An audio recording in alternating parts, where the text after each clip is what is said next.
In a quiet little village surrounded by green fields and dusty roads, lived a man named Raghu. He was a kind-hearted soul, always looking for ways to provide for his wife, Lalita, and their two cheerful children. Raghu wasn't afraid of hard work. From sunrise to sunset, he tried one small business after another, selling fruits, running a tea stall, even making brooms. But every time he started something new, his neighbor Bola, who was sly and sharp-eyed, would copy it and somehow make it better. When Raghu opened a fruit cart with fresh bananas and mangoes, Bola watched him quietly for a day. The next morning, Bola had his own cart, selling the same fruits but cheaper. He even gave free samples. Raghu's customers drifted away like dry leaves in the wind. Not ready to give up, Raghu set up a cozy little tea stall near the village square. He served cardamom tea in clay cups and added biscuits for free. For a few days, business boomed, but Bola struck again. He opened a shiny tea stall just steps away. His tea was spicier, his cups cleaner, and his prices slightly lower. In no time, the crowd shifted to Bola's corner, leaving Raghu staring at his unsold kettles. Even when Raghu and Lalita tried selling handmade brooms, Bola began selling factory-made ones the next day. Shinier and cheaper. It felt like a curse. One evening, Raghu sat outside his mud-walled home, his face clouded with worry. "What's bothering you?" Lalita asked gently, sitting beside him.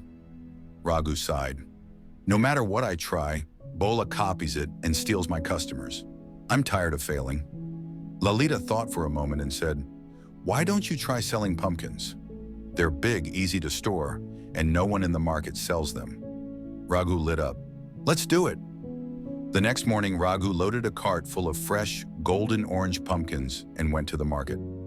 "Big, sweet pumpkins! Only here! Best price!" he called out. People were curious. His pumpkins looked fresh, and he sold out quickly. Raghu returned home with a bright smile and a pocket full of rupees. But the joy didn't last.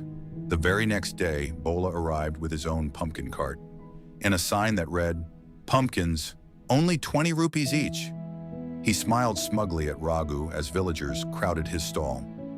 Raghu's heart sank. Once again, Bola had copied him. That night, Raghu sat silently, frustrated. "He's done it again," he muttered. Lalita placed her hand on his shoulder. "Then let's try something he can't copy easily. How about selling hilsa fish? Handling fish takes a skill and patience." Raghu hesitated but agreed. He bought fresh hilsa from the riverbank and set up a small fish stall. "Fresh hilsa, 500 rupees a kilo," he shouted. People came running. Fish was rare in the village.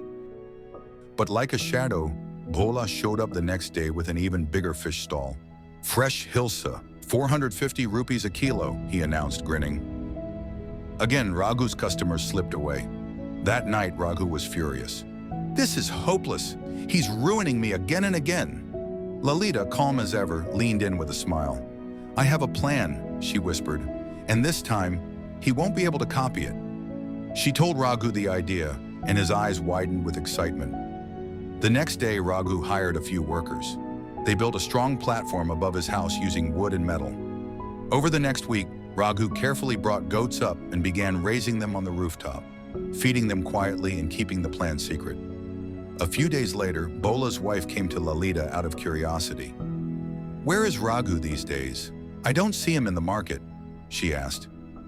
Lalita smiled. "We're into fish farming now, on our roof." "Fish farming?" Bola's wife gasped. "Yes, we've built a platform above the house. Soon we'll be rich," she said with a wink. Bola couldn't resist. He immediately began building a huge platform above his house and ordered large tanks and hundreds of baby fish. But fate had a different plan. Monsoon clouds rolled in. Rain began to pour day and night. Bola's platform, overloaded with water and fish tanks, began to creak. One stormy night, there was a loud crash. The platform collapsed, sending water, fish, and broken beams crashing into Bola's house. His living room flooded. His roof broke. His house was in ruins. The next morning, Raghu walked out of his house smiling. Bola, covered in mud and soaked clothes, stared at him with disbelief. "We weren't farming fish," Raghu said calmly. We were raising goats. I just sold them for 90,000 rupees. Bola's mouth dropped open. Raghu had outsmarted him at last by doing something clever, quiet, and original. From that day on, Bola never copied Raghu again. And as for Raghu, his life turned around. His goat business grew, and with Lalita's ideas and his smart thinking, success finally came home. Moral of the story: success isn't about doing what everyone else is doing. It's about thinking differently, working hard, and trusting your own path. Copying may offer quick gains, but only originality leads to lasting success.